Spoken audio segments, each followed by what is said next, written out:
head Objektiivi vaatajad, kuulajad, lugejad ja tegijad.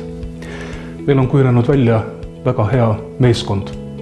Ja kõik need, keda ma siin ära nimetasin, oleme kõik üks ja seesama seltskond, kes tunnevad huvi selle vastu, mis maailmas toimub ja kes tahavad teada, mis maailmas tegelikult lahti on.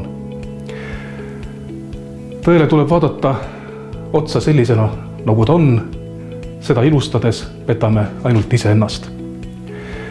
Ja minul Objektiivi ühe kaastegijana on olnud väga hea meel selle üle, et ma olen saanud anda oma panuse sellele kõigele, täpselt samamoodi nagu teie, kes olete panustanud sellesse, et Objektiiv eksisteerib. Kui te tahate kuulda edaspidigi tõde ja seda, kuidas maailmas asjad on, siis oleme väga tänulikud teie toetuse ja abi eest.